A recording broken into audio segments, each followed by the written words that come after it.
It's my great pleasure to be here tonight in conversation with Daniel Kurtz-Phelan. He's joining us tonight to discuss his new book, The China Mission. So in December 1945, just after the defeat of Japan, General George Marshall was sent to China to make peace between China's nationalists, led by Chiang Kai-shek, and the communists under Mao Zedong. Just over 12 months later, he left in total failure, with both sides gearing up for all-out war and crowds of students protesting outside the U.S. Embassy. So this book shows in really fascinating detail all the challenges that are faced kind of on the ground in this kind of high-stakes diplomacy and in highly uncertain environments where really Americans don't know exactly what's going on or who wants what all the motivations are.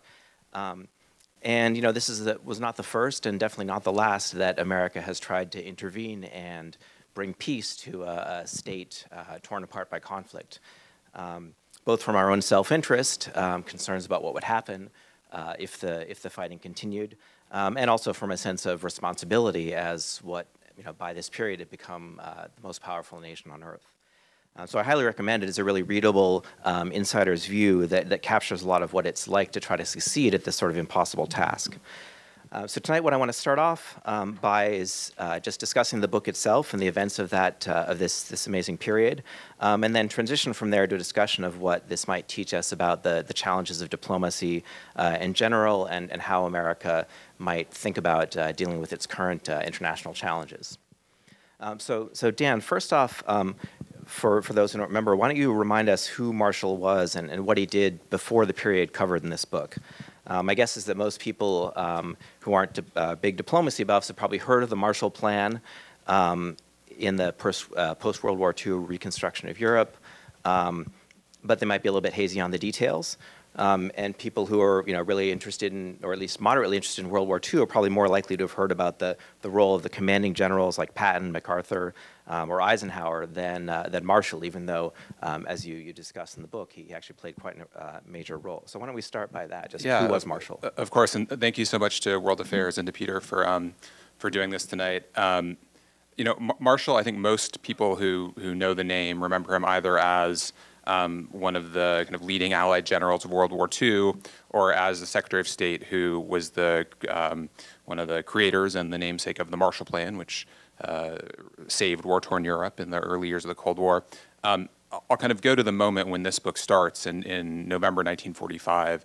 At that moment, George Marshall is one of the most kind of towering figures on earth. He's just spent 6 years as Army Chief of Staff, as probably the most prominent American general during World War II. He'd really built the modern American Army. He'd taken it over when it was this small, almost kind of 19th century force and built it into an 8 million person machine that won World War II. But he also had this incredible public profile. There was a draft Marshall movement trying to persuade him to run for president. He had this incredible acclaim on the world stage. So figures like Winston Churchill would talk about him as the kind of smartest Allied figure they encountered. FDR, who was president through most of the war, thought him as kind of essential man during the wartime United States. So he had this just kind of unmatched profile, both domestically and internationally. But he'd spent 6 years as Army Chief of Staff. He'd taken over the job the morning that Hitler invaded Poland. So he was getting ready to start his first day of work and was woken up at 3 a.m. With news of Nazi divisions crossing the border into Poland, which is not great news if you're taking over that job for the first time. And he was ready to retire. He was about to turn 65. His wife, Catherine, had vacations planned for them. They had a house in Virginia that they were going to move out to. So he really thought this was going to be the end of his career. He'd kind of reached the pinnacles of the U.S. military. Done, but instead it kind of launched a whole new phase of his career. Okay, so honestly, when I teach about modern China in classes, Marshall's name doesn't really come up. I only give a sort of brief overview of the pre-1949 history, but I think it's not just me. Actually, I went and grabbed a biography of Mao that's 600 pages long off of my shelf and looked through that and tried to find Marshall's name in the discussion of this period, and actually it didn't come up. There was a lot of discussion of Stalin and the U.S., but Marshall actually, his role was not even highlighted there.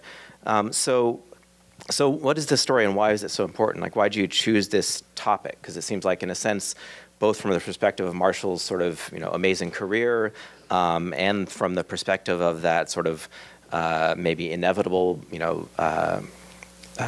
flow towards conflict between the nationalists and the communist Chinese, that this episode, wasn't that important for either. Maybe just kind of a little blip in that. Yeah. So, I mean, as I started to think about this episode and dig into this episode, I was almost shocked by how little attention it had gotten in history, both from the perspective of kind of Marshall's biographers who, spent a lot of time writing about World War II and then the Marshall Plan and the kind of Secretary of State years, and would leave this, kind of really fascinating 13 months out. But then also from the perspective of Cold War history more broadly, where in many ways this was this kind of seminal moment in the early Cold War that shaped a lot of American foreign policy thinking and a lot of what we believe about the U.S.-China relationship in kind of fundamental ways, but had been left out because, in my view, there's a kind of mythology about this period.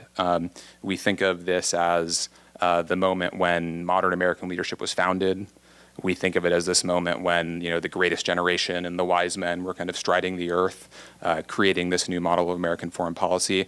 And from the perspective of the story, you have Marshall, who is more than anyone else the person at the center of that myth, right? He is the greatest of the greatest generation. He's the wisest of the wise men, and he here in the story of this mission, which we can go into in more detail, plays a role that really cuts against that narrative, that myth of ambitious American power and strength that is at the center of the way we think of American foreign policy now. So I think one reason, to answer your question more directly, that this gets left out of the history is it doesn't really fit with the story of that period and of the man that we think we know. But I thought it was worth revisiting and resurrecting and bringing back into that narrative, even if it did cut against the myth, precisely because it did shape both Marshall as he became a strategist and statesman. So much of what Marshall did as the founder of the Marshall Plan, as kind of one of the people who most powerfully shaped American strategy during the Cold War, but then also domestic debates in the U.S., all of those were shaped by the story of this mission. So McCarthyism grows out of this. The question of who lost China after Mao won became one of the most powerful forces in American politics into the 1950s and really shaped American foreign policy for decades. So even if it's forgotten, you kind of see its traces of the mission through the next several decades and even up to today. Okay. So as I understand it, basically December 1945, he'd won the war, praise from Churchill and everyone else, sort of hero, could have been run for president in some people's eyes, and he's ready to retire, settle down, see his wife more than he had been, and then the next day, pretty much, he's on a plane to China. So tell us the outline of the story. Yeah, so Marshall, as I said, is this incredibly towering figure. People want him to run for president. Truman, sees him as the kind of essential figure in the American national security establishment at the time. But Marshall's 65, he's ready to retire, so he has a retirement ceremony in the courtyard of the Pentagon, which is a new building at the time. He's praised by the good and the great of the day. Truman calls him the greatest military leader that has ever lived. He's compared to George Washington. Stalin praises him. Churchill praises him. The day after this retirement ceremony, he and his wife, Catherine, drive out to Leesburg, Virginia, where they have their house, and they're planning their vacations. They're getting ready for retirement. They get to the house, and literally minutes after Marshall walks through the door, starting his retirement, the phone rings, and it's the president on the line. And Truman says to Marshall, I'm really sorry, General, but I have one last little favor to ask of you. I need you. I know you just retired, but I really need you to go on this short mission to China just for a couple of months to take care of things, because I'm worried about the situation there, and it could be a real threat. So when you for Truman at this moment, China is this gigantic problem that really threatens his whole vision for the post-war world. The United States had thought of the post-war as being supported by the big four powers. It was supposed to be the United States, Great Britain, the Soviets, and the Chinese together upholding the peace of the post-war world. The problem was China at this point looked a lot more like a failed state than a modern great power. You had Chiang Kai-shek and the nationalists who were American allied central government trying to reestablish control over Chinese territory after the Japanese had occupied much of it during the war. But you also have Mao and the communists challenging them for control. And this is at a time when Americans are just starting to think about the kind of communist menace. The Cold War hasn't started at this point, but fears are beginning to creep into debates in Washington. So Truman looks at this. He has a lot of problems at the time. The economy's shrinking at home. There are labor shortages. There are wheat shortages. So he doesn't want to worry about problems abroad. And so he says, all right, who can I send to solve this problem? And so he calls up Marshall with some hesitation, because he does feel genuinely bad about interrupting his retirement, a day after it started. But he says to Marshall, look, can you go to China, fly to China for a couple of months, try to broker an end to this civil war between Mao and Chiang Kai-shek that's been going on and off for a couple decades at this point, but is at a kind of lull. Lay the groundwork for for a U.S. ally Chinese democracy, and then you can come home a couple months later and go back to your retirement. And Marshall, because he has this sense of duty that has carried him through his life, says he's happy to go. Catherine, his wife, is totally furious, both with him and especially with Truman, because she knows that her husband will not be able to say no. And of course, instead of going for a couple months, he ends up going to China for 13 months. And it starts this whole new phase of his career. He becomes, because of this mission, he goes on to become Secretary of State, becomes Secretary of Defense during the Korean War, and it's to Catherine's chagrin, another 6 years before he actually retires. Okay, so just go to China, in and out, few months, create a democracy that's never been there in several thousand years of history, right? So how did he try to do it? I was impressed to read, in your book, that he didn't go into it with the sort of hubris that Americans have often brought to other countries. I think you mentioned Hurley, the ambassador who preceded him, said, "Oh." He was from Texas, I think, and Oklahoma. Yeah. Sorry, stereotyping, but he said, "Oh, they're just like Mexicans, and I can deal with this kind of people." And of course, he didn't succeed. Marshall was a little bit more measured, but what did he do? Hurley should have just to linger on Hurley for a second, because he's an amazing character. Uh-huh. He showed up to meet Mao, stepped off this plane, and let loose like a Choctaw war whoop, thinking that would intimidate the Chinese communists somehow, which is just. It kind of makes George W. Bush look incredibly sophisticated, but yeah. So they're not easy to intimidate, and I think Marshall knew that.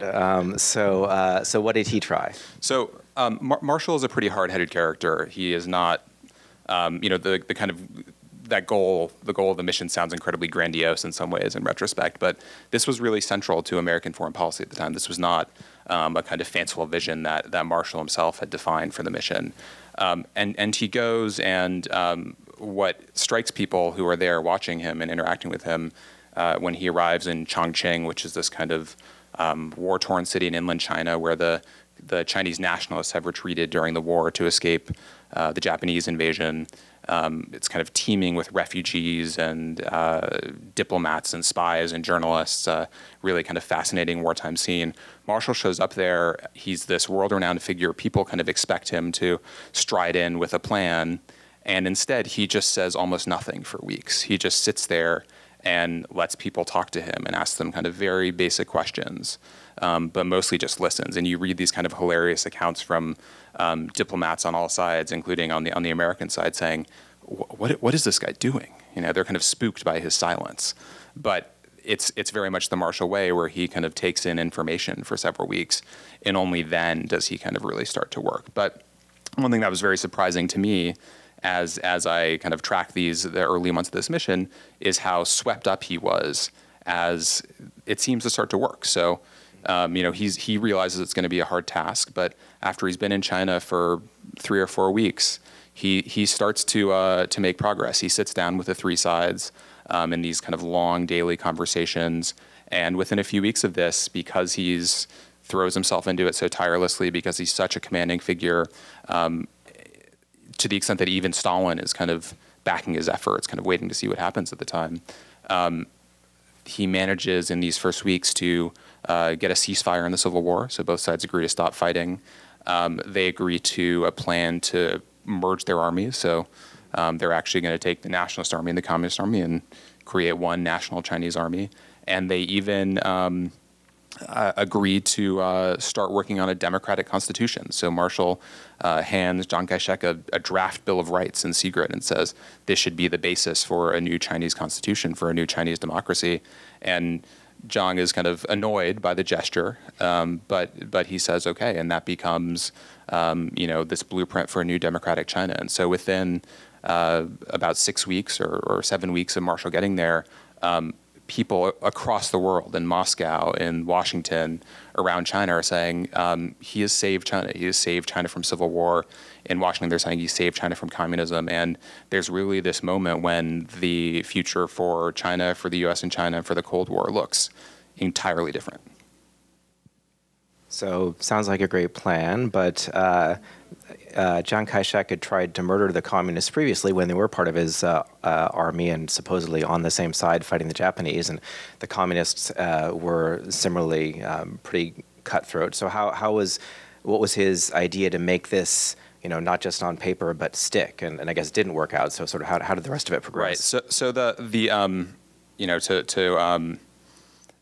to Marshall, as he's approaching China, there are kind of two interlocking problems.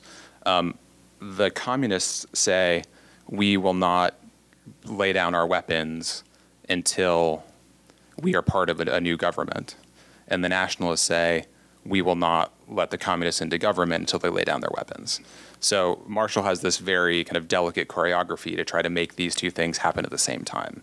And he does this in part by bringing in American troops and fanning peacekeepers out around China. So in this kind of very early example of what looks like a familiar model now, you have these kind of trios out in these remote parts of China mediating disputes between different armies. And each one has a nationalist, a communist, and an American. And they are kind of traveling around preaching this message of peace. And it does seem to be working in the short term.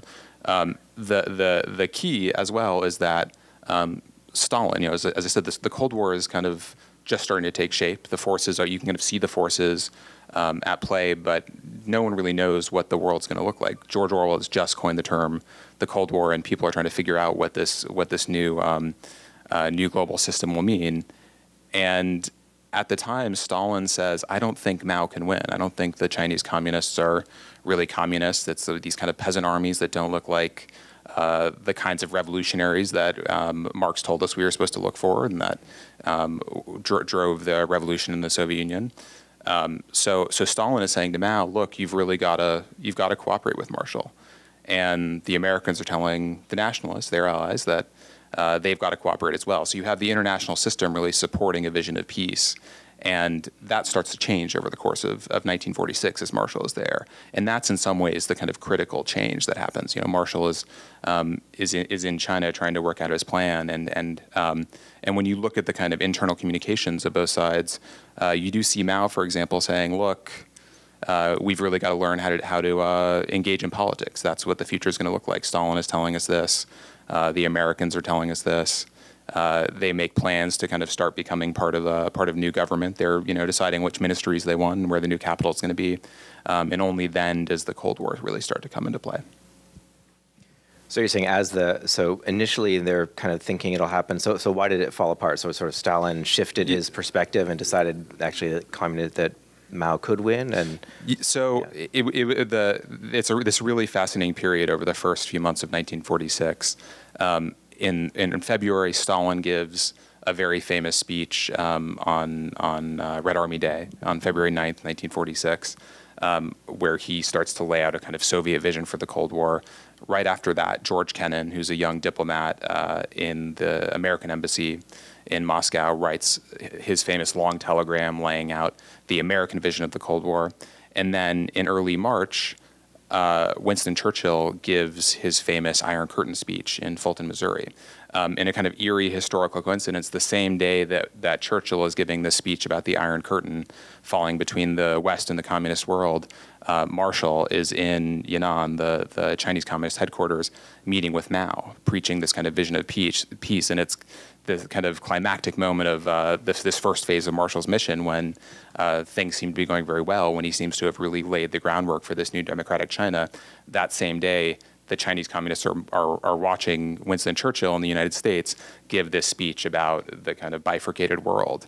And they're all trying to figure out which global future is going to come into effect, whether it's going to be this kind of, cooperative one world where the four powers will help keep the peace, or whether the world's going to kind of split in two in the Cold War. And it's as Mao and Jiang and their followers start to decide that the world is in fact going to split in two, that they really decide that it's in their interest to try to fight it out to the end.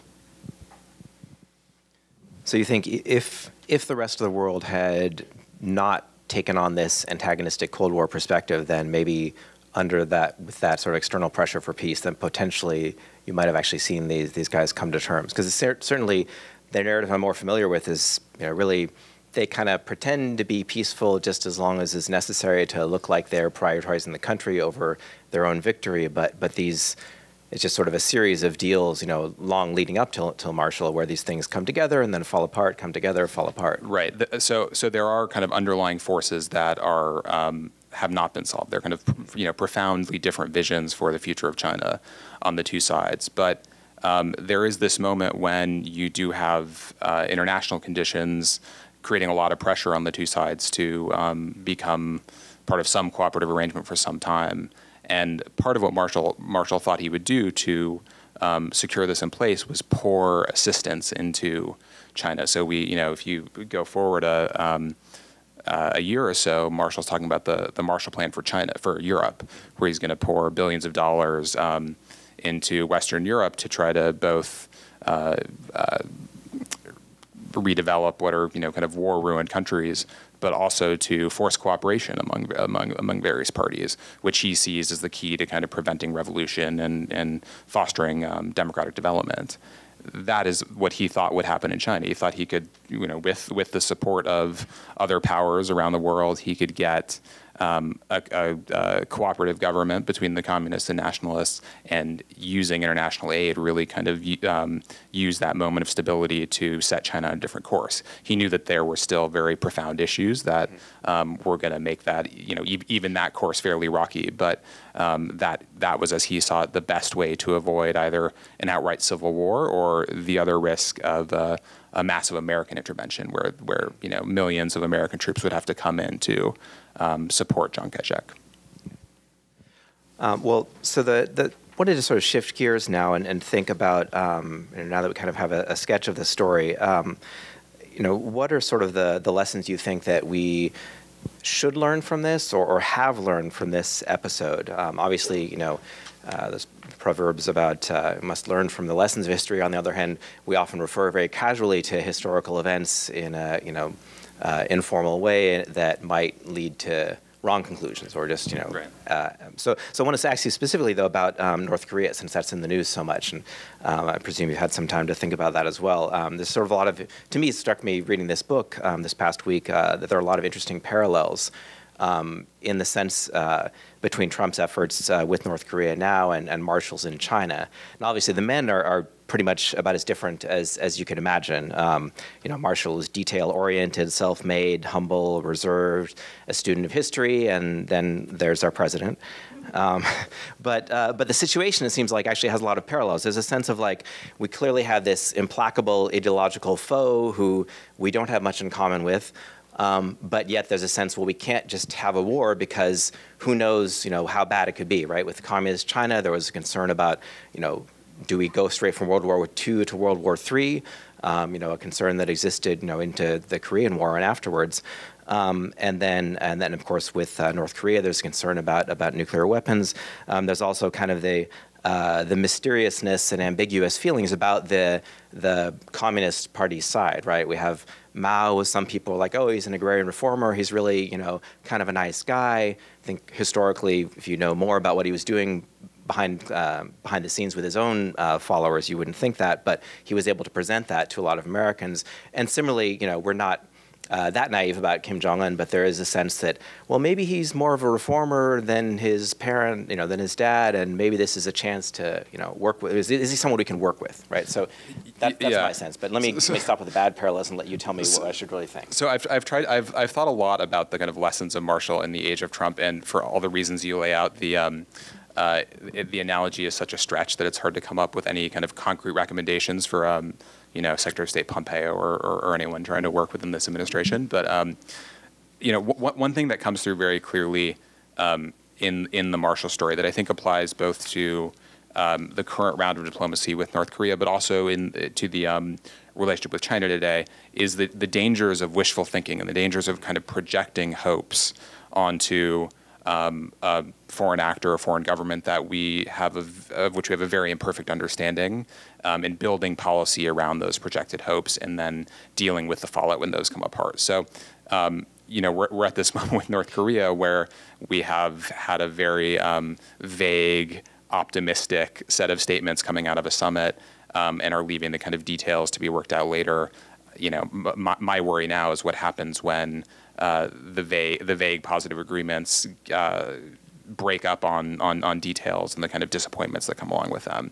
In the U.S.-China relationship today, we're at a moment of kind of collective dismay about the failures of today's China to act the way Americans expected them to. And this has been a kind of long story over the course of the last 50 years of, kind of Americans projecting hopes onto China since the opening under Richard Nixon, wishful thinking given up very reluctantly even as the reality has started to change, and then a kind of bitter round of recrimination once those hopes fall apart. So, that's very much the story that Marshall lives over the course of this mission. The last time that happened, when Mao won in 1949, after several years of Americans thinking that China was going to become our great ally, that it was, becoming a kind of capitalist Christian country, which was very kind of central to the way we thought about it at the time. Once those hopes fell apart, it set off the Who Lost China debate, and that became the root of McCarthyism. That became, in some ways, the root of Vietnam. You had LBJ in the early 60s would look at the prospect of a communist victory in Vietnam and say, look what happened to those guys when they lost China. He would say, and this is LBJ, so I apologize for the language. What happened to them is going to look like chicken shit compared to what they do to us if we lose Vietnam. And that even while he was skeptical about the values of intervening with more combat troops in Vietnam, he looked at the example of the Who Lost China debate and saw that as a kind of political necessity. So I look at the cycle now with China and potentially with North Korea too of projected hopes, wishful thinking, and then feelings of betrayal and worry about both what we're getting wrong with the wishful thinking, but also what happens when we collapse into recrimination and betrayal again. Yeah, those kinds of debates, it seems like, well, I mean, as I think Marshall recognized, even some of his former friends criticized him when they felt politically like they had to, because that was the ongoing narrative of Marshall and people like him lost China by not supporting the nationalists enough. Yeah. And it was really, the thing that was so kind of most illustrative to me was the story about Eisenhower. Eisenhower had been Marshall's protege. He was a kind of not especially senior general during World War II, and Marshall kind of plucked him out and promoted him above dozens of more senior generals and made him the commander of the D-Day invasion of Europe, and really kind of made Eisenhower the kind of figure who could become president a few years later. When Eisenhower was running for president in 1952, McCarthyism is at its height, and Marshall has become one of the targets of McCarthyism, even though he's this kind of towering figure who's about to win a Nobel Prize, has helped win World War II, has helped save Europe from communism. He's attacked by Joseph McCarthy for being a traitor, essentially. There's a famous line from McCarthyism, conspiracy so immense and infamy so black. Which is kind of one of the lines most associated with McCarthy. That came in a floor speech about Marshall.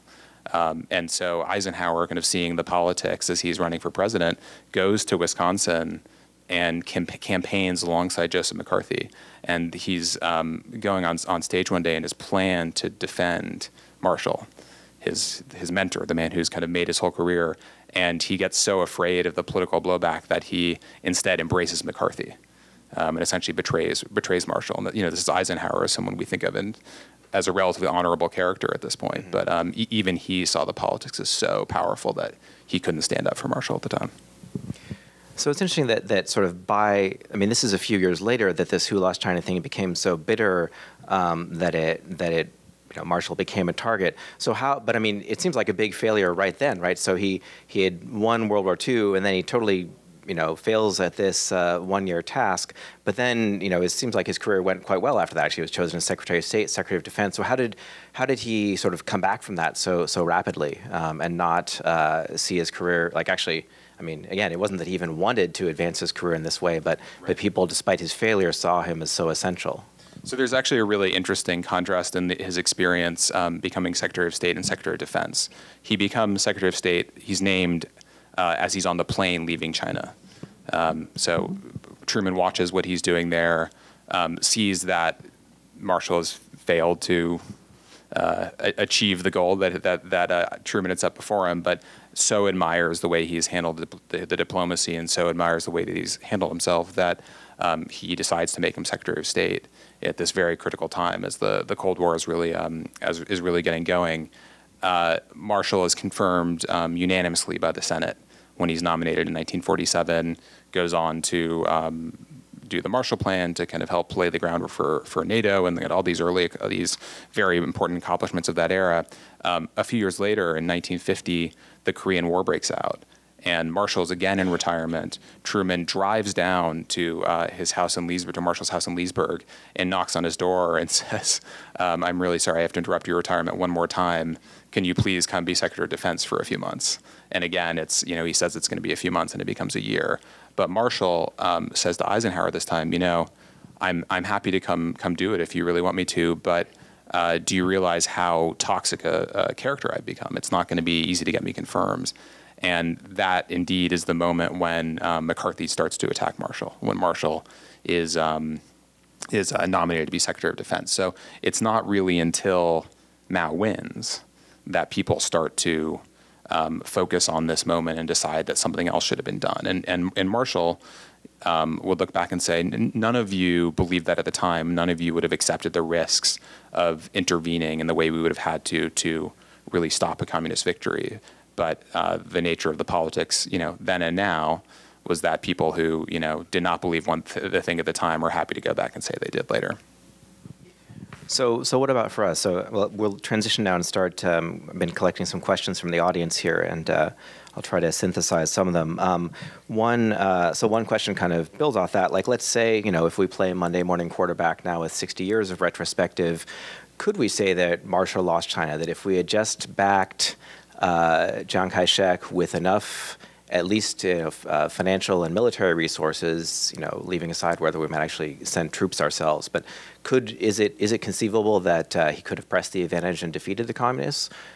So in that sense, could one argue that Marshall really did lose China? So Marshall would have been the first to say that you can't know for sure what the counterfactual would be, but when he looked at this, and I think a lot of the evidence from history bears this out, the critical changes needed to come, in his view, not in American policy, but in Chinese nationalist policy. And there were certain fundamental political and economic changes that they needed to make before American economic assistance would make a big difference, or American military support would make a big difference. So this was something that he said both about the Europeans with the Marshall Plan and about the Chinese as he looked for some way to shore up the nationalist government. The critical changes have to happen there before our support can make a difference. And those were the changes he did not see. And there, when you look at there are a whole variety of causes for the communist victory, but some of those failures to reform are some of the really critical ones. And then when you look at the second question is, should the United States have intervened to stop Mao's victory? And not just Marshall, but many other kind of military analysts at the time looked at what that would actually take at a moment when there were enormous demands for American military resources across the globe, and concluded that it was way beyond what American military might could have done. Even in a moment when America was more powerful than any other nation on the globe, that kind of intervention would have ultimately been a failure. So it would have kind of prolonged the question, but not ultimately changed it. And if you look at Vietnam, not that much later, and how costly that was and what the ultimate effects were, that does bear out that analysis. So what were the problems with Chiang Kai-shek's regime that from the perspective of the Americans, it does seem like there was well, I think there was some phrase about, you know, pouring resources into a sieve or something to that effect from Truman. There was a sense that, you know, the money wasn't going to do anything. Why wasn't it going to achieve anything? I mean, leaving aside whether, you know, you think he would have been the best leader for China or not, or whether he was a nice guy, which he wasn't, but yeah, why couldn't he use these resources effectively if we had given them to him? So I mean, Jiang is a fascinating figure. He was, I think, for much of the 20th century, seen in kind of in one of two caricatures. There was the one that a lot of people held in the U.S. during World War II and before, of this kind of, he'd converted to Christianity. He had this, his wife, Sung Mei-ling, Madame Chiang Kai-shek, was this American educated, like very beautiful, very brilliant American educated figure who would come to the United States during World War II and give these speeches where she'd speak to 30,000 people in the Hollywood Bowl, and it'd be carried on every network, and she'd speak to joint houses of Congress. So there was this kind of heroic image of Jiang and his wife, and then there was this kind of cartoonish image of him as this kind of corrupt, kleptocratic, incompetent leader. And Marshall saw both of those caricatures as unwarranted. He saw him as, in some ways, a fairly noble character, not especially corrupt, trying to do the right thing for his country as he saw it, but dependent for support on a lot of fairly old-fashioned retrograde forces around China, intent on expanding his presence too quickly. So they would have these heated debates about how quickly nationalists should try to retake territory. And Marshall would say, you need to go more slowly because you can't support military lines that extend that far. You're opening yourselves to guerrilla attack.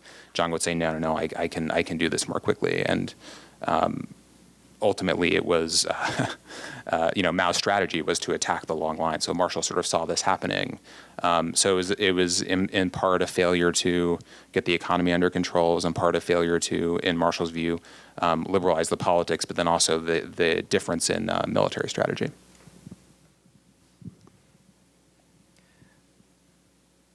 So the part of this also was, not a skepticism about Chiang Kai-shek's ability to perform, but also a certain optimism about Mao, who we were, less familiar with. So a number of members of the audience asked questions about people like Service or Snow, who wrote books or were diplomats involved in. They were sent to figure out Mao and presented a fairly positive picture. What role did they play in making him look like a possible ally? Yeah, so it was a really fascinating dynamic on both the nationalist side and the communist side. Both Chiang Kai-shek and Mao and the people around Mao worked very hard to present certain images to the Americans they would interact with. They were very smart about knowing what the Americans wanted and reflecting that back to them perfectly. So on the nationalist side, it was, we're good capitalists, democratizing Christians. On the communist side, it was, we're just like Thomas Jefferson. We're just trying to, help the peasants and lay the groundwork for a democracy. And there were a lot of Americans, some of them kind of communist sympathizing, some of them not, who were really kind of taken in by the story that Mao and others around him were telling. So they'd go visit him and they'd see him working in his garden, and he'd talk to them about democracy, and they'd come back and say, these guys aren't really communists. They're really, just like American Democrats if we only give them the space. Marshall never believed that. So, Marshall recognized the strength and savvy of Mao as a military commander. He recognized the support for him in much of China, but he did not buy the notion that these were just kind of, agrarian Democrats was the term at the time. And when people would ask him why he didn't believe, he'd say, because they keep telling us that they really believe in, they see Stalin as their model. And so Marshall was not sold on that view, but that was very prevalent in certain American circles at the time. And I think, ultimately it was not borne out. There were kind of efforts in 1949 after Mao won to try to build, certain bridges to him, and he made very clear which side of the, global divide he was on.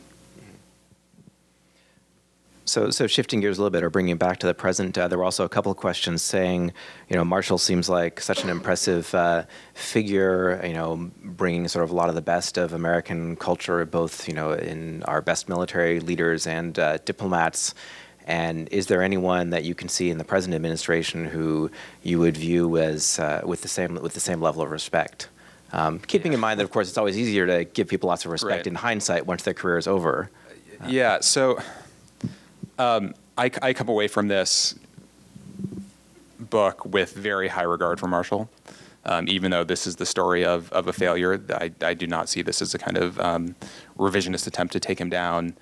And I roll my eyes at many of the contemporary figures who claim to be acting on Marshall's model and kind of betray it in everything they do. And that's true for across administrations. He's kind of one of the people who's most often referred back to as the model for both, diplomats and military leaders. All that said, I do think we do ourselves a disservice by looking back at these figures in kind of mythic terms. I think we tend to kind of view, especially this era, especially the kind of World War II and immediate post-war era, through a lens of nostalgia that really tends to leave out a lot of the wrenching choices and struggles of the time. So I do think there could be another Marshall. I don't see anyone, as I look around, I don't see anyone who fits that mold now. But I'm sure when there is another Marshall, we will treat him or her poorly, just as Marshall was treated poorly at the time. And we should remember that as well. Another question came, again, sort of taking to the broader and the contemporary perspective. What lessons are there here in this incident, or maybe more broadly in our involvement with China during this period, for understanding civil wars from afar, and what we might be able to do to influence their outcome in a way that protects us or the people involved from harm, or mitigates the harms anyway? Yeah. So in some ways, this is a lesson that we had to learn again and again, both through the course of the Cold War and even into kind of contemporary American foreign policy. Ultimately, it's almost impossible to solve someone else's civil war. We've seen that. We see that in the Middle East today. We've seen it, in various instances throughout the Cold War. And I think, you come away from this episode and all of those episodes with a real sense of the limitations of even pretty heavy applications of American power and military force to those situations. And Marshall really did come away with a sense of prudence and a sense of the limits of American power, which were really central to the way he thought about Cold War strategy, that we needed to be very selective about where we applied power, where we applied resources, that we needed to take a fairly hard look at the risks and potential costs before we did so. But he also came away from this with an understanding that really central to American leadership had to be considerations of development and humanitarian concerns. So when he looked at what was really kind of at the core of Jiang Kai-shek's problems in China, it was not so much military as it was about whether people had enough to eat, whether they felt like they had some ability to influence the course of their government or their lives. And that ultimately became really central to the Marshall Plan and the way he thought about American leadership in the post-war. We couldn't just be, we couldn't lead the world just with military occupations or military alliances. We had to really think about poverty and hunger and desperation and chaos, as he said in the Marshall Plan speech. So that was the kind of positive lesson that he came away from this with, even as he thought about the limits of power in other regards. Still seems like our budget outlays prioritize the military competence over trying to solve other people's poverty. That's right, and there are a couple of former colleagues from the State Department who walked in, and they will back me up on this. When you work in the policy planning staff, you are constantly asked to come up with new Marshall plans for some problem. So people will say you need a Marshall Plan for the Middle East, or a Marshall Plan for Southeast Asia, or a Marshall Plan for Central America. And you kind of roll your eyes at it. And as I was going through the original Marshall Plan in doing this research, I realized that it was about $1 trillion in spending on Western Europe as a percentage of GDP. And when you're asked to do it today, people say, "Here's $10 million. Do a Marshall Plan for the Middle East and solve our problems there." And just having a sense of the kind of scale of that commitment at the time, I think, is very clarifying. Yeah, I think it's inconceivable today to imagine us dedicating $1 trillion to economic peace assistance and economic assistance, right? I mean, yeah, hard to imagine budget hawks on either side being okay with that. A question about diplomatic relations. Well, the question reads, much of the diplomatic relations that happen today occur well before leaders meet, right? There's a lot of laying of the groundwork. And it sounds like this was not the case with Marshall. So why was that? Or that's the perception. So why don't you explain, like, what was he handed to? Like, did he just drop into this cold, or we'd been there for a while, right? I mean, so one thing that is really amazing in reading about, kind of reading the diaries and letters and memos of people kind of doing diplomacy at the time, they were so disconnected from their capitals that they had much more scope to just kind of figure things out on the fly than you would if you were on a kind of similar mission now, where you'd be kind of, sending text messages back to the Secretary of State constantly, which Marshall just couldn't do for obvious reasons. He, in some ways, was building on a long record of similar attempts to help mediate an end to the Civil War and support Chiang Kai-shek. Joseph Stilwell had been a general there during the war who became very famous for his huge battles with the nationalists and huge disagreements with Chiang Kai-shek. Patrick Hurley had been there. So you had this presence of diplomats, many of the names that you mentioned before, the kind of young China hands who interacted with Mao, who had been serving in China for years and years. Some of them had been born there. They were the children of missionaries, and grew up speaking Chinese, had deep relationships with people on all sides. So there was this ongoing presence there. But once Marshall got there, he had just amazing scope to carry out policy without any oversight from Washington. So he would occasionally, send a memo back to Truman or to Dean Acheson or James Burns in the State Department. But because of the way communications worked, they could not micromanage him the way they would now. So he would kind of make decisions as he went and then inform them afterwards. So veering maybe more into the science fiction alternate history version of things, if suppose that that Marshall's plan had worked, what do you imagine the world would look like now? I mean, it would so fundamentally change the course of the Cold War that it's almost hard to imagine.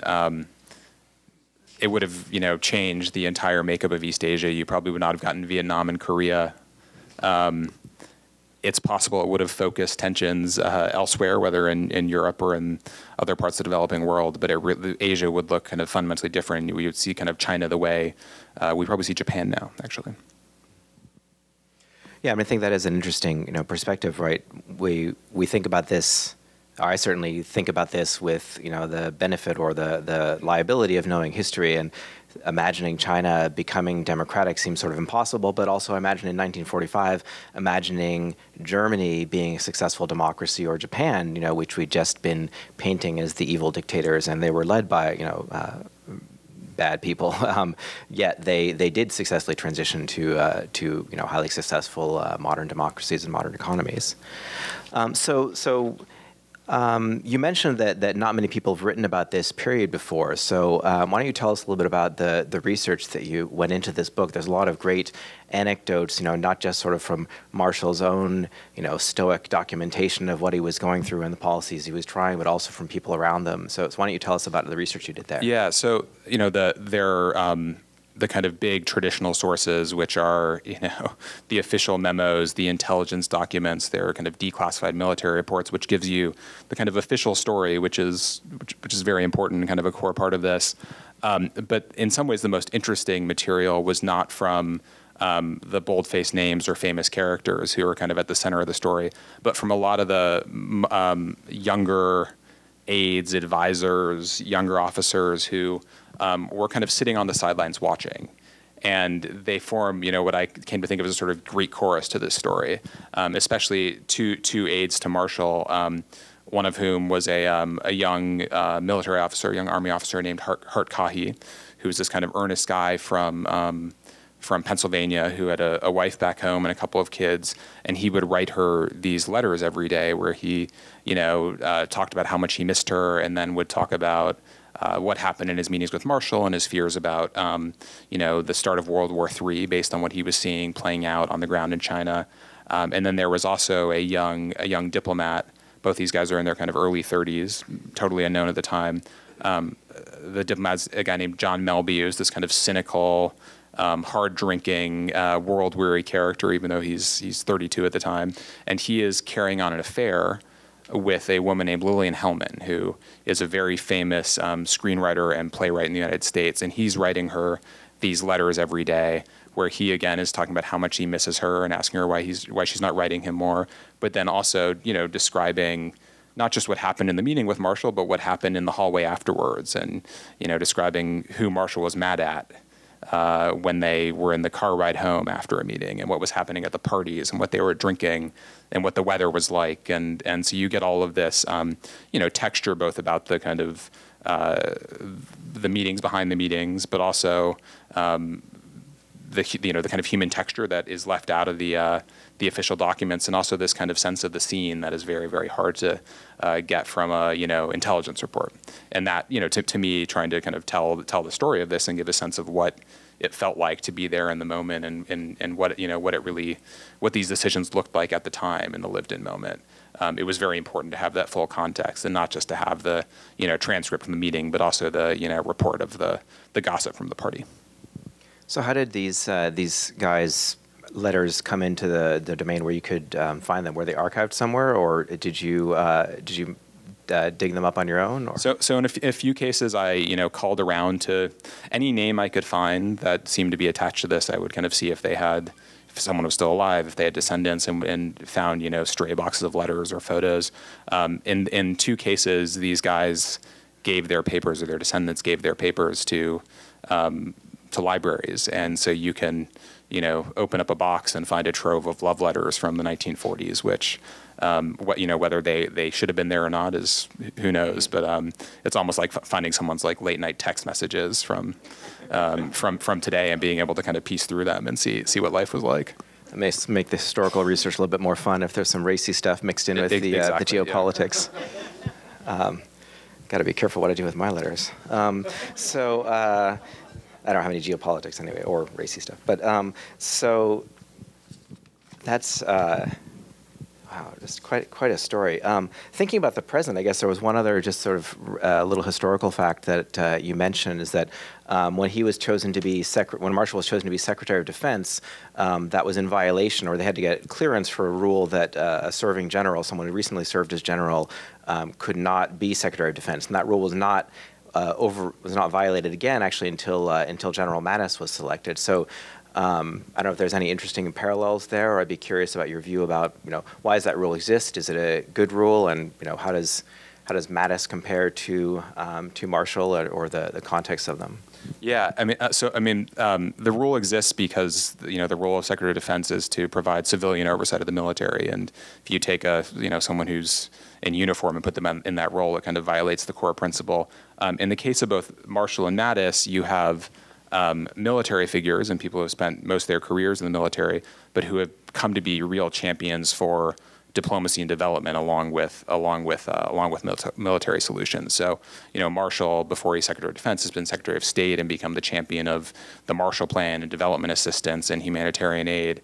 Mattas similarly talked a lot about the need for spending on diplomacy before he became Secretary of Defense. So they're seen as people who recognize that it's important to have kind of comprehensive leadership, and not just military solutions, but also diplomatic tools and development tools. The other thing that is, I'm not sitting in Mattas's office, so I don't have a great sense of to what extent he's doing this. But Marshall really saw his role, whether when he was in uniform and when he was in the State Department and Defense Department, as speaking truth to power, as telling the president exactly what he saw and what he thought, and not worrying too much about the consequences. So there are lots of reports of meetings where FDR or Truman will be kind of going around the room asking people what they think, and everyone will say, "Yes, Mr. President, you're exactly right. You're doing the right thing." And Marshall will be the only one to say, "I'm sorry, I disagree with all of you. I think this is a terrible idea." And there are times when he's right and times when he's wrong, but you see him again and again insisting on being the kind of truth teller in a room of yes men in that case. And you hope that that's how Mattas sees his role. There was a footage of a meeting with Trump sometime last year when every other member of the cabinet went around the room and talked about how honored they were to be serving, and Mattas just kind of let the microphone pass him by. So, you wonder if he might be looking to the Marshall model a bit. Okay, well, before we open up the floor for discussion with those of you who are in the room here with us tonight, I'd like to say goodnight to our radio or podcast listeners and thank Mr. Kurtz-Phelan for this excellent discussion. And many thanks to you as well, to the audience, for the great questions you contributed. Thank you.